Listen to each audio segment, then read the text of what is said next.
lebih kuat, bahkan lebih dahsyat daripada suara hamba-Mu ini Tuhan. Engkau yang sanggup Tuhan membawa pemulihan. Engkau yang sanggup Tuhan membawa perubahan buat setiap hidup kami. Terima kasih Tuhan, terima kasih. Mari Tuhan terus bekerja di tengah-tengah kami Tuhan. Mari Allah Roh Kudus terus. Bahkan sampai di anak-anak pun Engkau terus mengerjakan yang ajaib Tuhan. Terima kasih Bapa. Di dalam nama Tuhan Yesus kami mau mendengar kebenaran daripada firman-Mu Tuhan. Biar ini jadi benih yang ditaburkan buat setiap hati kami. Dan kami menerimanya di dalam nama Tuhan Yesus kami berdoa. Amin. Silakan duduk Bapak Ibu. Shalom. Waduh, gak semangat ya. Shalom Bapak Ibu. Iya.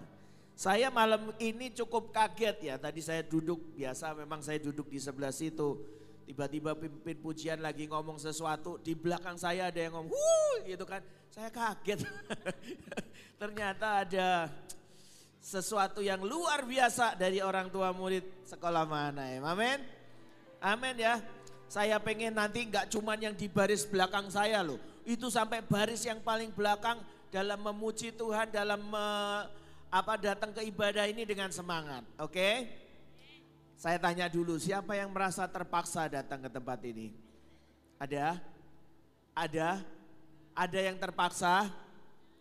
Enggak ya? Enggak ya? Nah, saudara, saya mau kasih tahu acara ini berlangsung berapa lama ya? Ada kalau 3 tahun? 2 tahun, 3 tahun ya? Nah, saya ingat pada waktu pertama kali Tuhan bicara, Tuhan bilang begini, kamu ini punya sekolah tapi kamu tidak pernah menggembalakan orang tua, begitu kan?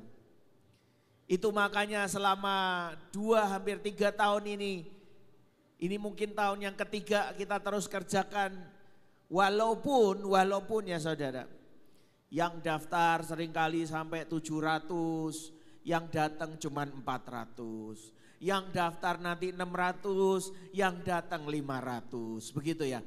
Tapi buat saya tidak akan pernah berhenti dengan semuanya. Kenapa? Karena saya bergerak dengan apa yang Tuhan bicara dalam hidup saya. Amin. Kalau Tuhan ngomong bahwa saya harus menggembalakan orang tua, ya kan?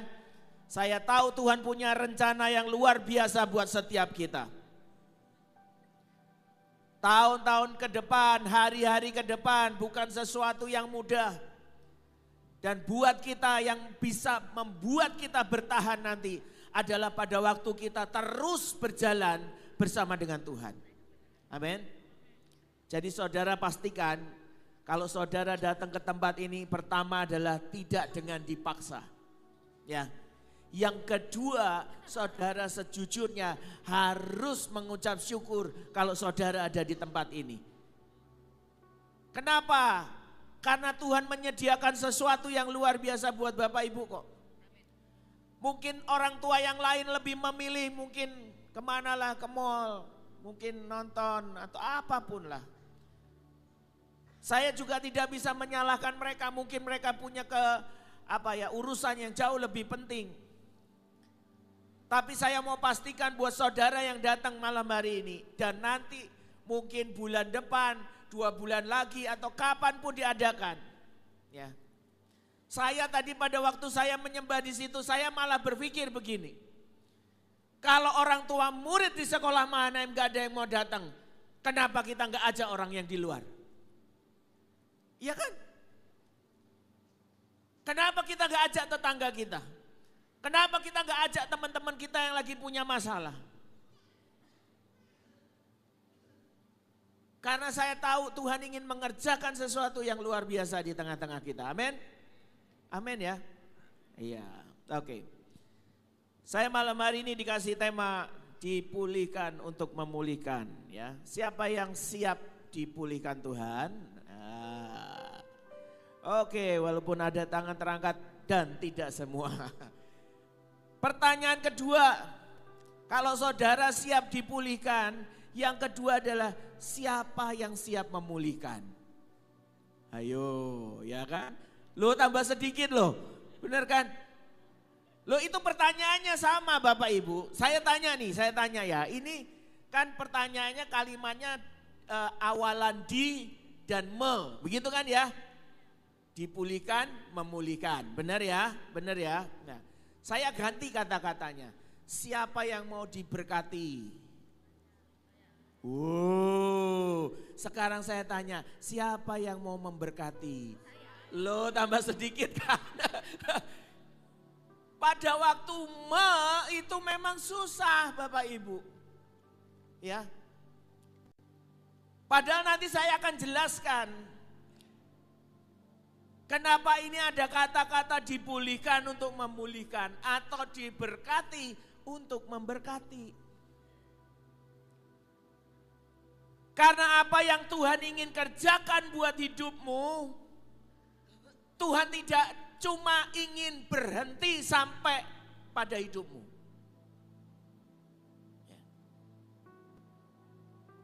Kalau sekian puluh tahun yang lalu Tuhan pungut hidup saya, menyelamatkan saya.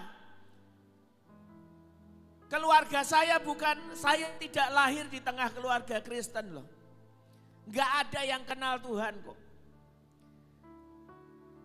Tapi kalau hari itu Tuhan temukan saya, Tuhan pungut saya, Tuhan angkat saya, Tuhan selamatkan saya.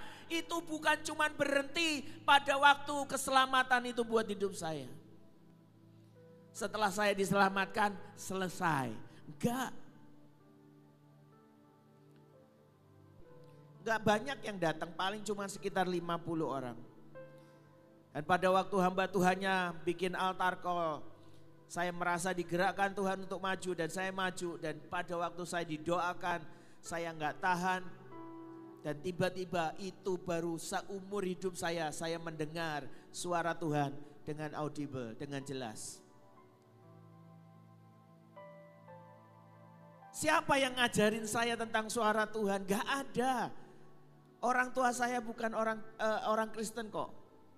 Tapi hari itu pengalaman yang menurut saya gak bisa lupakan. Dengan jelas Tuhan ngomong, kamu harus kuliah.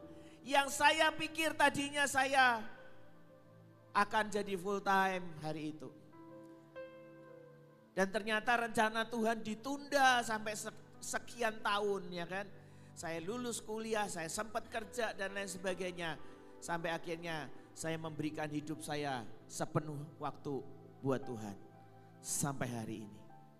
Ya.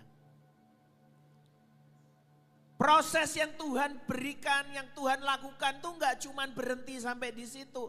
Saya selamat sudah selesai. Bapak Ibu juga begitu. Ini yang perlu kita sadari karena kalau enggak kita ini akan jadi orang-orang Kristen yang secara fisik mungkin penampilan kita ini kurus. Tapi semestinya kita ini kalau dilihat di dalam mata rohani begitu. Kegendutan, obesitas bahkan. Kenapa? Maunya di terus. Ya kan? Kalau ditanya sekali lagi siapa yang mau memberkati, pasti tambah sedikit lagi yang angkat tangan. Ya kan? Padahal saya mau kasih sebuah pertanyaan jebakan loh ya. Siapa yang mau memberkati? Nanti tiba-tiba yang angkat tangan banyak. Oke, keluarkan 10.000 dari dompetmu, kasih ke sebelahmu. Nah, bingung kan ya. Pak, itu uang buat saya pulang naik angkot nanti, ya kan. Nah, saya akan bahas ini saudara. Ya, Tuhan itu sangat-sangat ingin memulihkan setiap kita. Ya. Next slide. Yesus itu sangat rindu memulihkan hidup setiap kita. Kita harus sadar tentang hal itu. Jangan pernah berpikir bahwa Tuhan itu jahat, Tuhan itu mendatangkan yang gak baik semua. Tapi saya mau kasih tahu kebenarannya adalah Yesus itu, Tuhan itu, Bapa itu sangat rindu melihat hidup anak-anaknya dipulihkan. Dari mana? Ini Lukas 4 ayat 18-19. Dikatakan demikian, Roh Tuhan ada padaku, Ia telah mengutus aku untuk menyampaikan kabar baik kepada orang-orang miskin, dan Ia telah mengutus aku untuk memberitakan pembebasan kepada orang tawanan. Ya. Dan penglihatan bagi orang buta, untuk membebaskan orang-orang yang tertindas. Bayangin loh, ini satu ayat aja menurut saya sudah komplit, plit gitu. Mulai dari kesembuhan fisik, mulai dari mereka tertawan, ya kan? Mulai dari apa lagi? Mereka memberitakan pembebasan buat setiap kita. Loh saudara, jangan dipikir, ngapain sih Pak pembebasan? Gak penting banget. Loh saudara belum pernah ngalamin ya. Ada orang yang hidupnya ada di bawah bayang-bayang ketakutan. Loh itu gak gampang loh saudara. Mau keluar tiba-tiba takut. Diajakin pergi sama temennya naik pesawat, mikirnya nanti kalau pesawatnya jatuh gimana? Ya toh? Nanti diajak misalnya pergi kemana lagi, mikirnya yang lain lagi.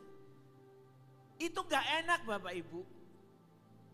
Gak cuman perkara sakit atau miskin. Tapi perkara ketakutan aja itu gak enak. Tapi ketahuilah bahwa kita punya Tuhan yang siap untuk melepaskan kita dari semuanya. Ya. Belum lagi nanti perkara apa? Marah.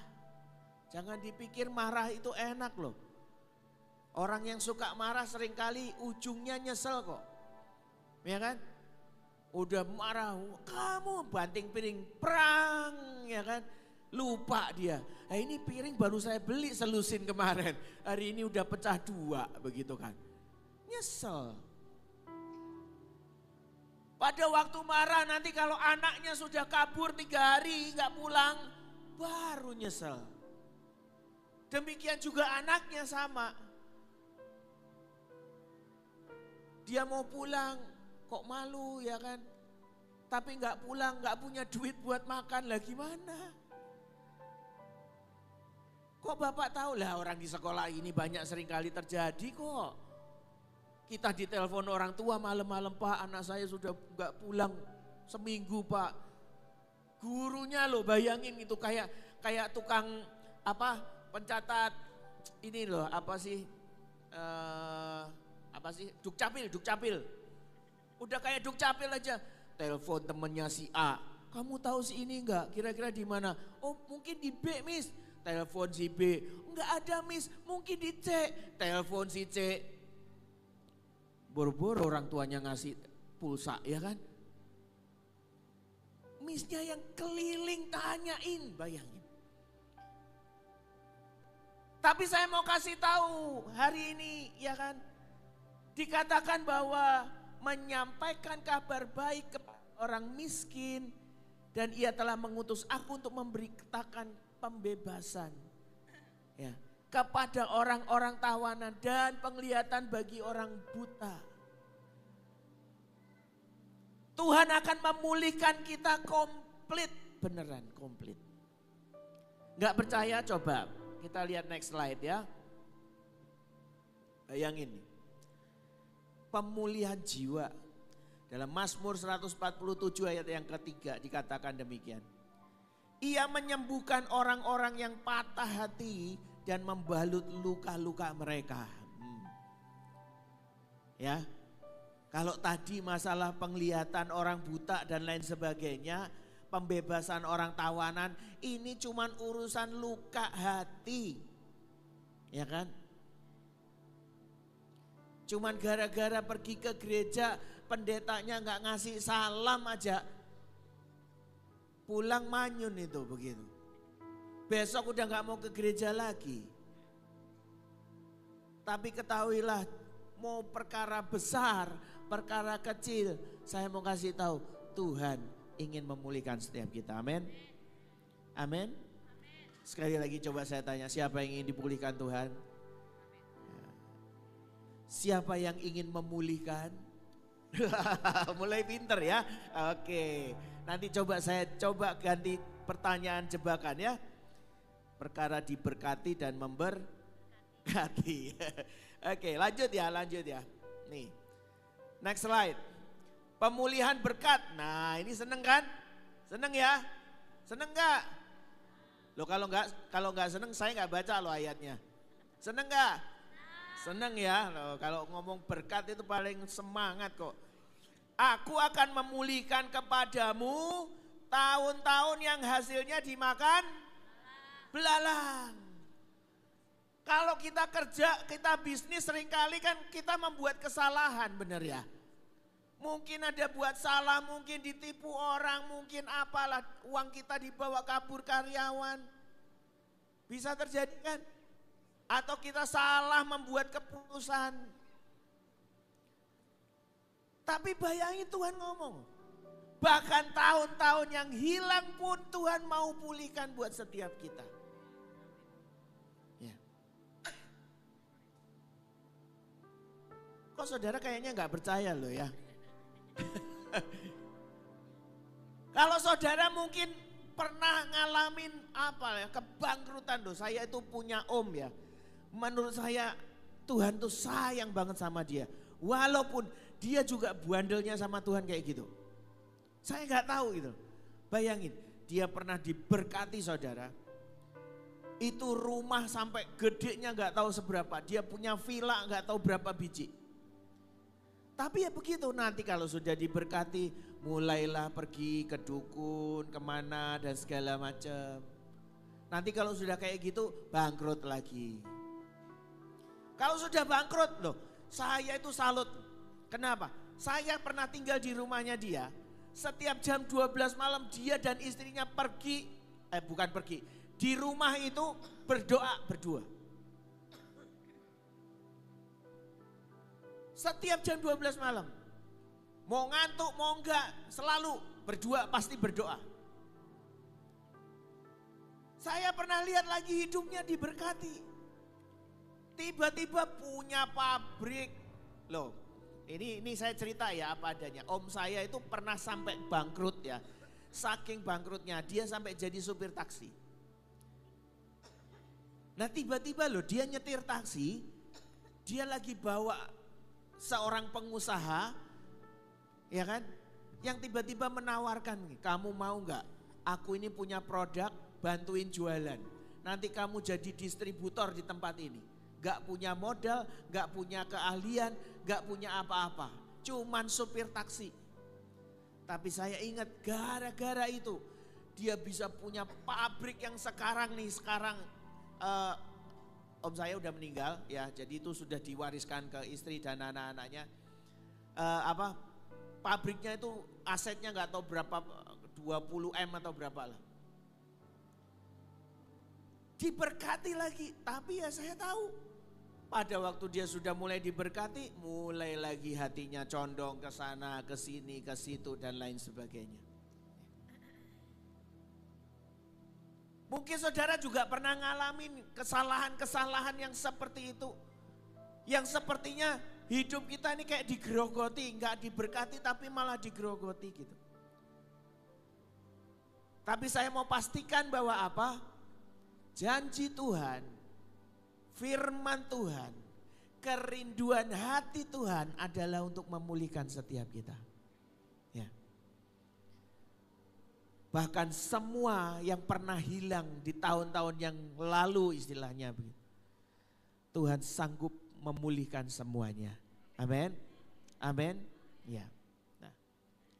Next slide. Ini kita masuk ke intinya ya. Pemulihan itu progresif, bukan berhenti. Itu makanya saya nanya sama saudara, siapa yang mau dipulihkan? Banyak yang angkat tangan. Tapi pada waktu ditanya, kalau saudara sudah dipulihkan, siapa yang mau memulihkan sekarang? Seringkali tangan-tangan itu mulai turun, ya kan? Karena dipikir bahwa buat aku cukup aku dipulihkan. Ya. Aku nggak mau masuk di dalam tahapan itu. Saya mau kasih tahu nanti ada beberapa kisah di dalam Alkitab yang menunjukkan bahwa apa yang Tuhan kerjakan, mau kesembuhan, pemulihan atau apapun lah, pembalikan keadaan itu nggak pernah berhenti sampai dicerita orang itu. Saya mau kasih tahu. Tapi Tuhan punya rencana bahwa orang itu akan Tuhan pakai untuk apa? Untuk membawa kemuliaan nama Tuhan nanti. Ya. Gak percaya? Ayo kita baca. Next ya. Saudara pasti tahu lah ya. Apalagi kalau saudara pernah sekolah minggu ya. Judulnya di situ, orang kusta yang disembuhkan. Dikatakan demikian. Lalu Yesus berkata, itu ayatnya di Lukas 17 ayat 11 sampai 19 ya. Bukankah ke-10 orang tadi semuanya yang telah menjadi tahir? Di manakah yang 9 orang itu? Ya kan? Ada 10 orang yang disembuhkan hari itu loh. Tapi 9 ini lupa. Dia cuma mau kesembuhan buat dirinya sendiri. Selesai. Dia itu pergumulannya dia. Buat dia itu mungkin hadiah yang terbaik yang dia gak bisa lupakan. Ya, saya bilang.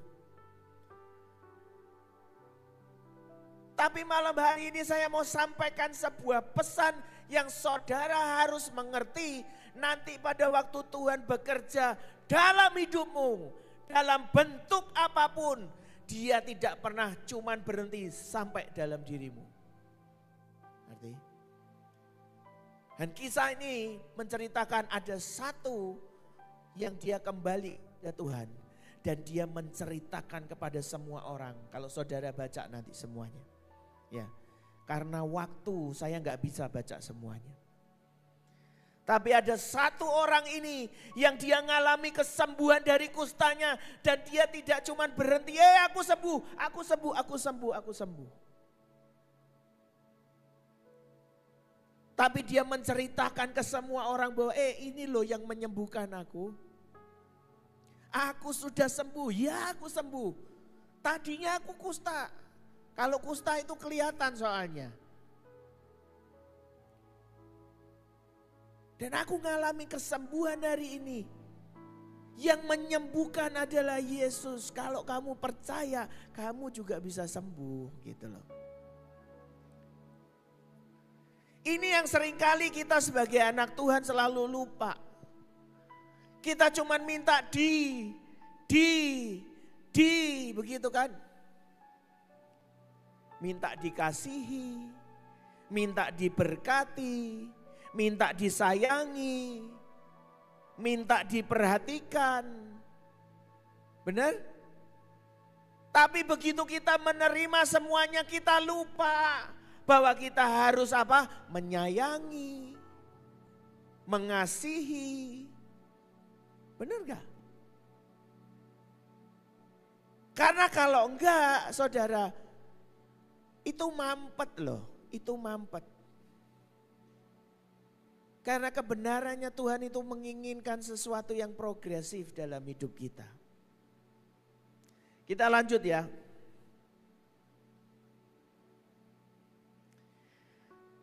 Perempuan Samaria yang diampuni. Ini saya ambil kisah-kisah yang cukup populer lah di Alkitab. Ya. Saudara tahu itu ceritanya panjang. Kalau kita baca panjang pertemuannya Tuhan Yesus dengan perempuan Samaria ini kan panjang. Sampai ujungnya ditanya, oh iya kan itu yang kamu tinggal sekarang juga bukan suamimu kok. Gini. Dah semuanya lah. Sampai akhirnya ya kan sampai di pembicaraan. Kalau kamu kasih aku minum itu kamu akan haus lagi. Tapi kalau kamu minum dari air yang sumbernya adalah sumber kehidupan. Kamu tidak akan pernah haus. Dan sampai akhirnya si wanita ini bertobat. Ya kan? Coba kita baca ya, Yohanes 4 ayat yang ke-39. Baca ya. Dan banyak orang Samaria dari kota itu telah menjadi percaya kepadanya. Ya, nyanya itu karena saya tulis huruf besar semua jadi nggak kelihatannya nyanya itu nya Tuhan atau bukan begitu loh ya. Tapi saya mau pastikan itu. Karena perkataan siapa? Perkataan siapa? Perempuan itu. Ya kan? Dia tahu dia ini orang yang sangat-sangat berdosa loh, bayangin. Punya suami banyak banget. Dia berdosa itu tuh mungkin hari itu sudah kayak dosa yang tidak terampuni lah begitu. Tapi hari itu dia ketemu dengan Tuhan. Dia mengalami perjumpaan dengan Tuhan. Dia diampuni dan dia bertobat. Dia tahu bahwa hidupku ini salah. Aku harus berubah.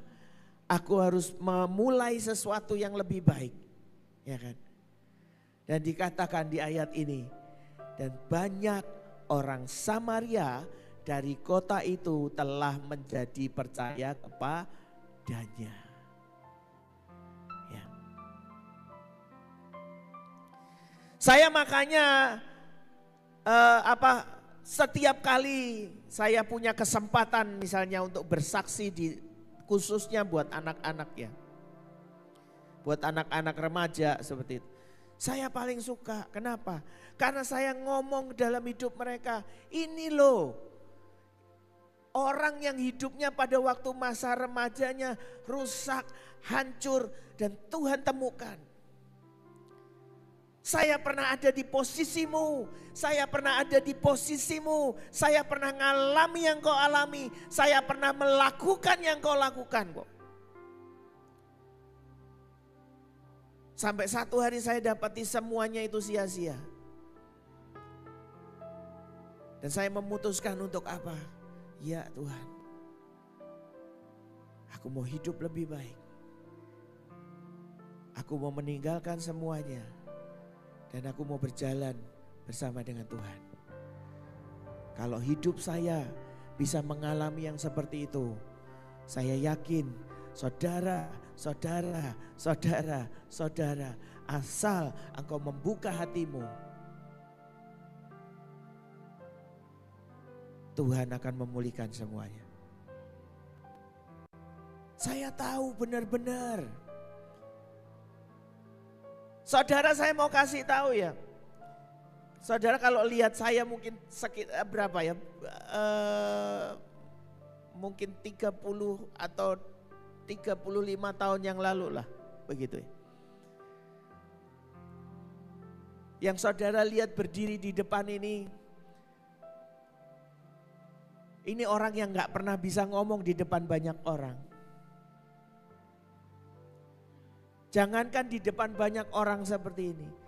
Saya ketemu dengan satu orang saya harus ngomong face to face aja saya gak pernah berani loh.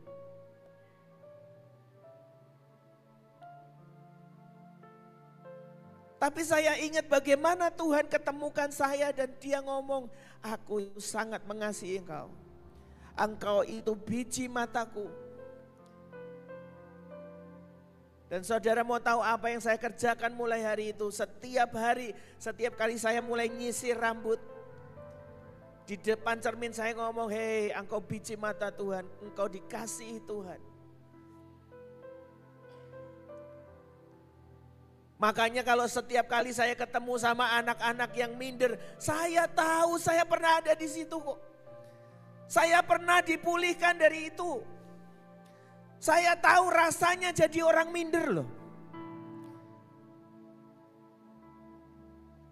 Tapi kalau hari ini saya berani ngomong di depan banyak orang. Enggak cuma ngomong seperti ini. Bapak Ibu percaya atau enggak? Ya enggak apa-apa begitu ya. Tapi saya pernah ada di sebuah KKR besar. Hari itu pertama kali saya pelayanan Di luar negeri saya khotbah pakai bahasa Inggris, bayangin. Karena kenapa? Karena saya nggak bisa ngomong bahasa Indonesia di situ. Karena saya harus ngomong bahasa Inggris dan hari itu bahasa Inggrisnya diterjemahkan ke bahasa Myanmar. Dan itu pun saya tidak pernah rencanakan sebelumnya. Karena besok saya harus ngomong, hari ini saya baru dikasih tahu, besok kamu bicara, begitu kan. Langsunglah lemes saya, begitu kan. Deg-degan mulai semalaman saya keringat panas dingin. Tapi karena saya tahu Tuhan sudah pulihkan hidup saya. Dan pada waktu Tuhan sudah pulihkan, saya harus memulihkan orang lain pula. Demikian juga buat hidup setiap kita. Mau rusaknya kayak apapun, saya mau kasih tahu bahwa Tuhan ingin memulihkan kita. Tapi pada waktu Tuhan sudah pulihkan hidupmu, jangan pernah berhenti dengan itu. Kenapa? Karena Tuhan ingin engkau juga memulihkan orang-orang di sekelilingmu. Tuhan ingin engkau memulihkan keluargamu. Tuhan ingin engkau memulihkan mungkin teman sekantormu. Kita nggak pernah tahu. Kita lanjut lagi ya. Orang buta yang disembuhkan. Ya, ayatnya ini agak ganjil sih.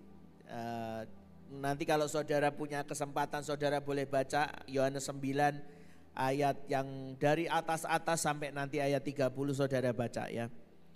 Jawab orang itu kepada mereka, orang itu maksudnya adalah si orang buta yang disembuhkan ini ya. Aneh juga kamu tidak tahu dari mana ia datang, sedangkan ia telah memelekkan mataku. Ya kan? Jadi ceritanya hari itu dia setelah mengalami kesembuhan dia pergi cerita ke banyak orang. Dan dia ketemu sama, saya lupa itu, sama satu orang, pokoknya orang punya jabatan lah. Dan dia ngomong, pada waktu dia ngomong orang ini gak percaya gitu loh. Siapa Yesus? Dari mana dia? Begitu kan. Tapi si orang buta ini karena dia tahu dia sudah mengalami kesembuhan, hidupnya dipulihkan, matanya dipulihkan, penglihatannya dipulihkan. Makanya dia bisa ngomong seperti itu. Ya, kamu tidak tahu dari mana ia datang, sedangkan ia telah memelekkan mataku. Si orang buta ini gak puas dengan dia cuma sembuh. Tapi dia ingin orang lain tahu siapa pribadi yang menyembuhkan. Siapa si sumber kesembuhan itu. Makanya dia ngotot, ini kalimat yang kedua yang dia ngomong ke orang itu. Kalau saudara baca nanti di rumah, dia itu seperti sedang berdebat mengenai Tuhan Yesus yang menyembuhkan hidupnya. Karena dia tahu siapa Tuhan yang menyembuhkan. Oke. Yang terakhir, murid-murid diutus, ya kan? Matius 28 ayat 19 dikatakan demikian, karena itu pergilah, jadikanlah semua bangsa muridku dan baptislah mereka dalam nama Bapa dan Anak dan Roh Kudus. Saudara, saya ajak saudara membayangkan seperti ini. Hidup 12 murid Yesus itu ajaib gak? Ajaib gak? Halo? Ajaib ya? Pada waktu Tuhan Yesus membuat mujizat 5 roti 2 ikan, dia lihat gak? Ya, pada waktu Tuhan Yesus menyembuhkan orang buta, dia lihat gak? Pada waktu Tuhan Yesus menemukan koin, murid-muridnya lihat gak? Loh, jadi 12 murid itu ajaib loh. Dia lihat semuanya. Tapi saudara kebayang gak kalau misalnya 12 orang ini memutuskan dia tidak mau cerita apa-apa ke orang lain tentang Tuhan Yesus, kira-kira apakah Injil akan tersebar sampai ke Asia, ke Eropa, ke Amerika, ke Afrika bahkan? Halo? Enggak kan? Kalau misalnya murid-murid itu merasa bahwa ya sudah, berarti kita ini 12 superhero. Enggak ada yang bisa nandingin kita, Yesus sudah mati kok. Berarti mereka 12 yang paling sakti kan? Orang muridnya.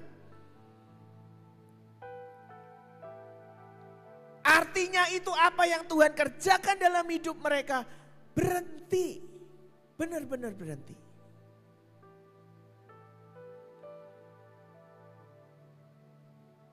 Kalau hari itu Petrus mengalami pertobatan karena Tuhan menegur dia.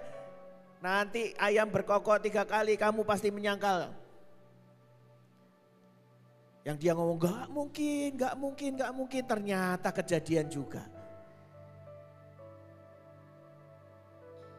Tapi dari peristiwa itu dia ngalamin sesuatu. Hidupnya dipulihkan. Terus kalau tiba-tiba Petrusnya, ya sudahlah, selesai. Ya gak akan jadi apa-apa begitu. Bahkan 12 murid Tuhan Yesus pun, Yesus juga punya tujuan yang kan dikatakan di sini. Karena itu pergilah jadikanlah semua bangsa muridku. Baptislah mereka dalam nama Bapa dan Anak dan Roh Kudus. Jangan cuma berhenti sampai kamu ya terus gitu loh. Jangan cuma berhenti sampai kamu Lukas, Yohanes, Matius, Markus dan lain sebagainya. Kamu sudah sekian tahun jalan sama aku dan melihat semuanya, sekarang pergi beritakan itu. Kalau saudara nangkep tentang hal ini, saudara. Makanya di dalam hidupmu nanti perkara dikasihi, mengasihi, dipulihkan, memulihkan, diberkati, memberkati. Engkau tahu kok alasannya kenapa. Ya. Dan engkau gak akan cuman minta terus diberkati, dikasihi, diperhatikan, disayangi. Tapi ada satu tugas yang harus engkau kerjakan pada waktu engkau sudah menerima semuanya itu dari Tuhan. Ya. Engkau mulai mengerjakan buat orang lain. Engkau mengerjakan buat orang-orang di sekelilingmu. Kita akan baca saudara. Ini mungkin ayat yang sudah sering kali saudara baca. Ya. Ini waktu buat setiap kita. Kisah Rasul 1 ayat 8 dikatakan demikian. Tetapi kamu akan menerima kuasa kalau Roh Kudus turun ke atas kamu dan kamu akan menjadi saksiku di mana? Di Yerusalem dan di seluruh Yudea dan Samaria dan sampai ke ujung bumi. Saya sengaja Bapak Ibu itu saya warnain kuning. Ya. Saya coba cari. Saudara tahulah udah banyak hamba Tuhan menerjemahkan tentang ini. Saya juga tidak mengatakan bahwa ini penemuan saya. Saya ngutip khotbah hamba Tuhan yang lain kok. Ya, dikatakan demikian ya di slide yang terakhir. Yerusalem itu adalah tempat di mana murid-murid tinggal. Ya, artinya lingkungan terdekat terkecil.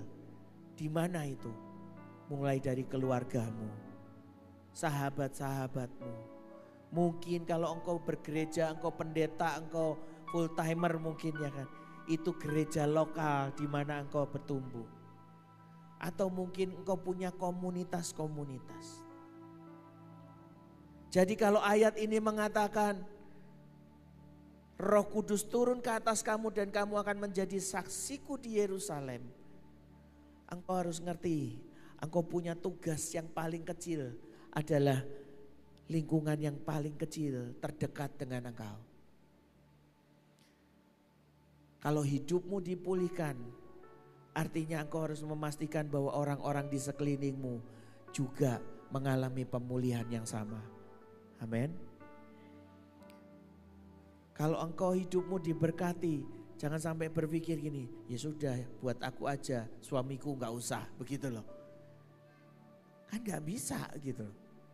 Kan dia juga harus dipulihkan, dia juga harus diberkati. Ya. Selanjutnya dikatakan di situ Yudea. Yudea itu adalah sebuah provinsi Bapak Ibu. Provinsi di mana Yerusalem itu ada. Artinya apa? Dia lingkungan yang lebih besar lagi. Ya. Mungkin engkau bisa mulai yang tadinya cuma keluarga kecilmu. Satu suami, satu istri, mungkin 2 anak, 3 anak, begitu kan. Mungkin kalau bicara Yudea itu adalah bicara, mungkin kalau orang Batak perkumpulan dari marga, loh gitu loh.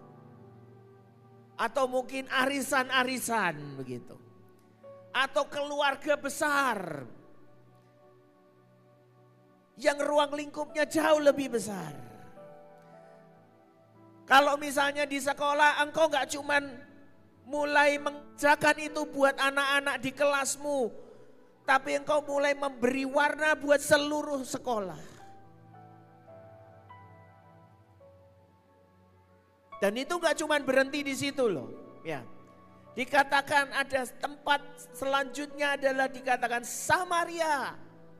Samaria ini adalah wilayah tetangga yang berseberangan. Ya kan?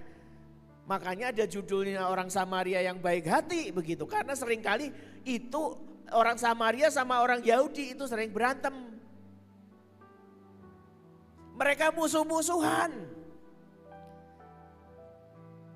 Kalau kita bicara Samaria dalam kehidupan konteks kehidupan kita, itu mungkin engkau sudah mulai bisa melihat ini tetanggaku loh. Yang walaupun mungkin ya, mungkin agamanya nggak sama. Engkau tiba-tiba diingatkan, oh iya satpam perumahan.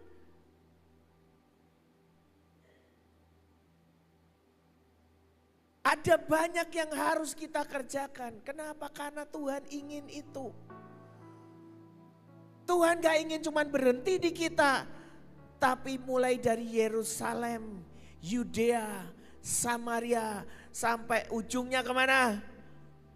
Ujung bumi.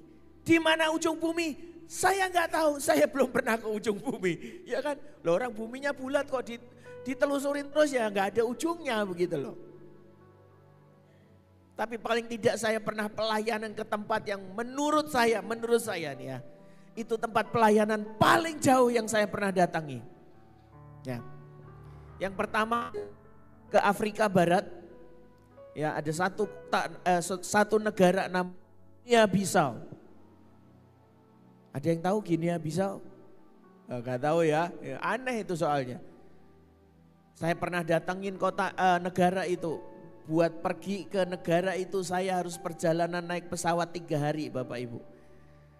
Pesawat, darat, laut, nyambung lagi begitu. Lengkap pokoknya. Yang terjauh kedua yang saya pernah datangi Brasil dan Argentina. Itu saya ngelihat tiketnya aja ya. Pantat saya sudah sakit saudara. Saya sudah bayangin gini, 36 jam saya ada di pesawat. Loh, 1 hari itu 24 jam loh. Ini saya 36 jam saya duduk di pesawat. Saya sudah menyiapkan dari Indonesia tuh saya downloadin semua khotbah, lagu-lagu dan semuanya. Saya nggak mau mati gaya di atas pesawat nanti ya. 36 jam kok. Itu sudah nggak tahu siang malam gantinya kayak apa sudah nggak tahu dan. Begitu juga pada waktu pulang, saya udah ngebayangin lagi. Ya walaupun pulang itu punya magnet tersendiri ya, mau ketemu anak, ketemu keluarga, ketemu istri gitu kan. Tapi ngebayangin lagi 36 jam lagi begitu kan. Ujung bumi sampai ke ujung bumi. Ya. Ada satu kesaksian yang saya ingin sampaikan, saudara. Saya nggak tahu ini orang bisa ngomong ini sebuah kebetulan atau tidak, begitu ya. Tapi menurut saya ini Tuhan. Saya pernah sama istrinya Pak Roy nih, mana ya, pergi ke Afrika Selatan hari itu, ya. Nah, kami ini nggak punya kenalan siapa-siapa, Bapak Ibu. Benar-benar nggak punya kenalan siapa-siapa. Tiba-tiba ada satu orang ngasih nomor telepon, kamu coba hubungin ini. Saya pikir orang ini, ya kan, orang yang ngasih nomor ini kenal dong sama orangnya. Benar nggak ya? Benar ya? Begitu saya sampai di Afrika Selatan, saya ketemulah, saya coba kontak orang ini. Bisa nggak kita ketemu? Oh bisa. Saya ketemu sama dia. Dan pada waktu saya tanya, ini orang ternyata nggak kenal sama dia. Ceritanya cuma gara-gara gini, dua orang ini ketemu di bandara, entah di bandara mana saya nggak tahu, ya. Terus si orang yang si A ini, ya, orang A ini orang Indonesia, B ini orang Afrika Selatan. Si orang A ini merasa tergerak, dia ingin memberkati, memberikan kopernya. Cuman sampai situ. Jadi gak ada kenal-kenalan. Dia cuman aku mau kasih kamu koper, selesai. Begitu. Tapi buat saya ajaib ya. Hari itu saya ketemu dia ya. Aduh saudara, itu rumahnya, kami datang ke kompleknya aja serem. Udah kayak wah isinya preman semua di jalan-jalan gitu kan. Masuk rumahnya tuh kecil, antara dapur sama tempat tidur itu sudah dempet. Kecil banget. Pada waktu saya ngomong, kamu bisa bawa saya keliling Afrika Selatan gak? Bisa. Saya ini pemandu wisata. Oh, dalam hati saya gak percaya. Saya gak percaya kok gitu. Tapi saya gak punya pilihan, orang saya gak kenal siapa-siapa. Begitu kan. Saya akhirnya oke, kita jalan ya. Saya tunjukin perjalanannya ke sini. Kamu tahu semua tempatnya? Tahu, saya tahu semuanya. Oke, antarkan saya ke sana. Ya. Dan hari itu saya lihat ya saudara. Itu orang benar-benar miskin, jelek, ya kan. Lu orang diajak, kita ngajak pergi itu ngajak doa keliling saudara. Dia nganterin kita pakai kaos gambarnya tengkorak, bayangin. Kan saya langsung, waduh ini gimana ini? Tengkoraknya segede-gede gaban begitu. Saya sampai bilang, supaya gak menyinggung, ini kita bawa kaos bagus dari Indonesia, kamu ganti dulu ya, begitu. Tapi setelah sekian tahun kemudian, saya lihat. Ya, ternyata dia itu rajin banget nge-WA saya. Pastor, kamu lagi di mana? Gitu kan, dia kirim. Dan saudara tahu, hari ini dia mendapat penghargaan jadi the best usher di gerejanya dia. Loh, dia jadi the best usher di gerejanya dia. Dan gerejanya dia ini punya cabang internasional, jadi penghargaannya itu sifatnya internasional. Dia kasih fotonya, waduh keren banget, pakai baju udah kayak ibu-ibu pejabat. Walaupun orang Afrika ya kan, rambutnya gak bisa diapa-apain, ya kriwil-kriwil gitu udah. Tapi saya lihat hidupnya diubahkan. Dan kalau saya lihat apa yang Tuhan mau, saya cuman gini loh. Berarti Tuhan itu cuma mau gini ya, saya jauh-jauh pergi ke Afrika Selatan, selain buat doling, mungkin cuma Tuhan punya rencana buat hidupnya dia. Ujung bumi kalau saya bilang. Ya, saya juga gak pernah kok ke Afrika Selatan, baru kali itu juga. Tapi saya lihat hidupnya dipulihkan. Hari ini dia pelayanan dengan luar biasa. Dia bilang gini, kemarin dengan sedikit berbangga lah dia bilang gini. Kamu sekarang pelayanannya apa? Saya tanya. Iya, saya sering diundang khotbah di gereja-gereja. Loh bayangin saudara. Yang tadinya itu tinggal di tempat kumuh banget. Kalau gak percaya boleh ditanya itu loh istrinya Pak Roy. Saksinya itu. Ya. Tapi hari ini terjadi pemulihan dalam hidupnya. Bahkan sampai ke ujung bumi loh. Tuhan utus saya istilahnya begitu ya. Untuk apa? Untuk saya membawa pemulihan buat setiap orang. Saudara, Saya akan tutup dengan hal ini. Ini sudah masuk tahun yang ketiga ibadah orang tua ini dibuat. Makanya saya bilang kalau misalnya masih banyak orang tua yang gak mau, ya sudahlah. Kalau misalnya saya perlu ambil orang yang di luar, mungkin bukan orang tua, ya ayo begitu. Ya kan?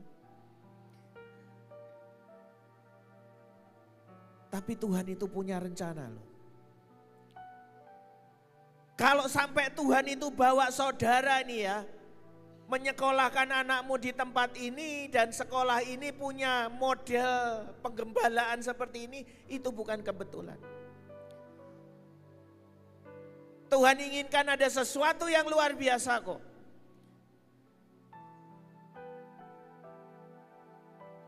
Saudara gak cuma butuh saudara dipulihkan, diselamatkan, diberkati, saudara duduk manis di tempatmu hari ini. Tapi saya mau kasih tahu, hei ini bangsamu, jangankan bangsamu, hei ini kotamu, butuh engkau, saudara dan saya untuk berdiri buat berdoa buat mereka. Bangsa ini perlu setiap saudara untuk apa? Untuk kita mengerjakan begitu banyak. Kalau saudara mau tahu, saya sedikit buka ya. Dalam Januari dan Februari ini aja, kita sudah ditawari hampir 5 sekolah yang bangkrut saudara. 5 sekolah. Dan di situ ada ribuan murid. Saudara bisa bayangkan gak kalau hari entah mungkin kapan, bulan 3, bulan 4, bulan 5 atau mungkin tahun ajaran baru nanti mereka tidak bisa melanjutkan lagi. Bagaimana nasib sekian ribu anak-anak itu? Siapa yang mau berdiri buat mereka? Apakah saudara dan saya cuma mau berhenti bahwa cukup aku aja yang dipulihkan, aku aja yang diberkati. Aku gak mau ngerti pergumulan mereka.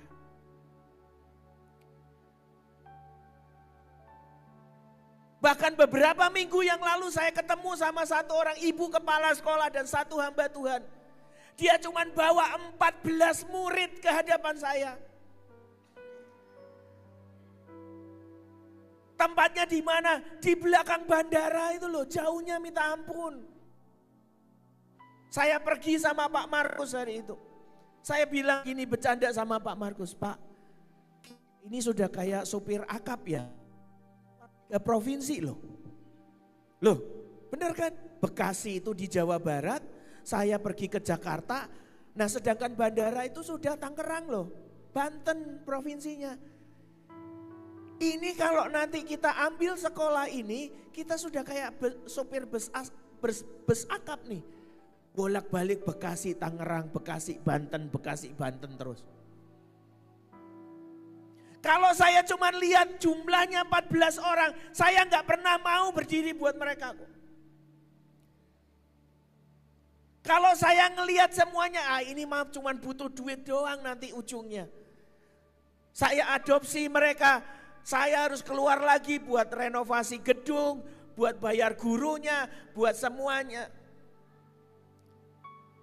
Kalau saya cuma berhenti sebagai sekolah Mahanaim yang diberkati, dipelihara oleh Tuhan, saya nggak akan pernah mau pergi buat mereka. Dan ini cuma 14 anak 2 guru.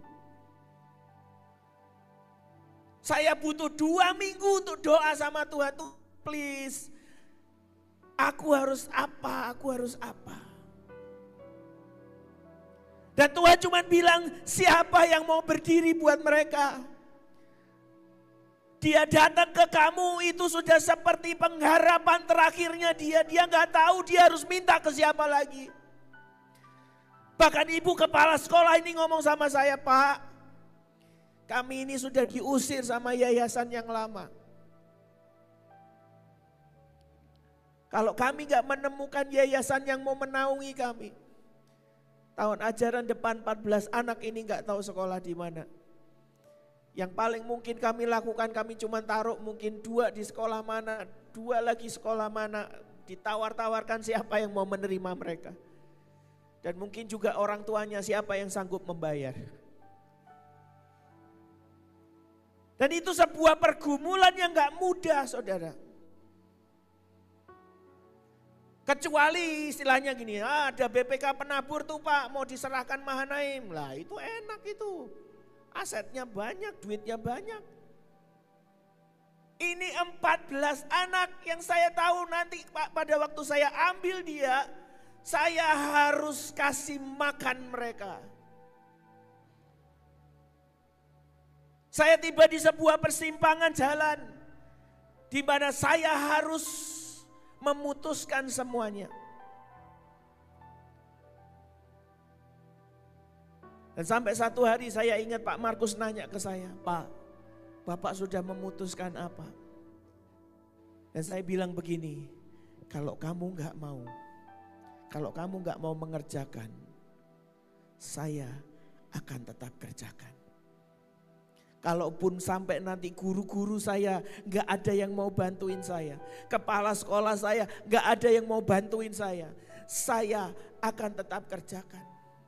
Kenapa? Karena saya tahu artinya hidup dianugerahi sama Tuhan. Saya tahu yang namanya sekolah Mahanaim dipelihara sedemikian rupa sama Tuhan. Apakah dengan ada sebuah sekolah kecil yang hari ini mereka ada di dalam kondisi hidup atau mati, saya jadi tidak peduli dengan semuanya. Ada beberapa orang mulai nanya ke saya, kamu punya duit? Enggak, saya bilang. Saya cuma mau menangkap apa yang jadi hatinya Tuhan.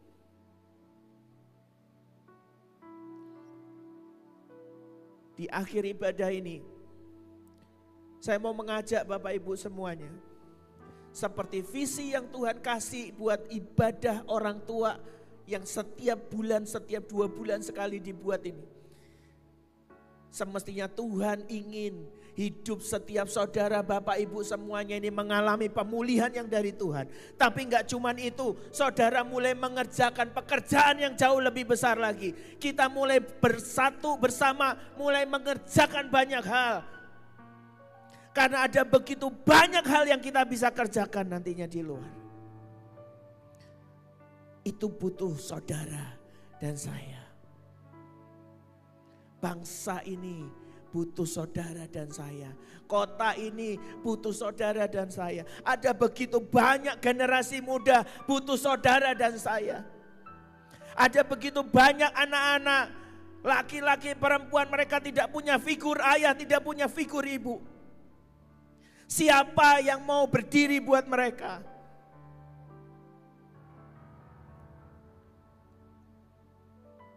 Sebentar kita akan berdoa. Saya berharap ini jadi sebuah keputusan dalam hidupmu. Karena nanti ke depan kita akan membuat sebuah warna yang baru buat ibadah orang tua yang seperti ini. Ya, nanti hari ini saudara bisa lihat orang tua sudah mulai ada ikut choir dan lain sebagainya. Sekolah itu ada pegang 3 provinsi. Kalau nanti ada Bapak Ibu mau ikut terlibat dalam pelayanan-pelayanan ke depan, ayo silahkan. Kita mau satukan kekuatan. Kenapa? Karena saya ingin melihat apa yang Tuhan kerjakan buat hidup kalian. Itu akan saudara dan saya tularkan buat orang lain. Gak cuman berhenti di sini. Amin. Amin. Mari saya undang saudara semuanya bangkit berdiri.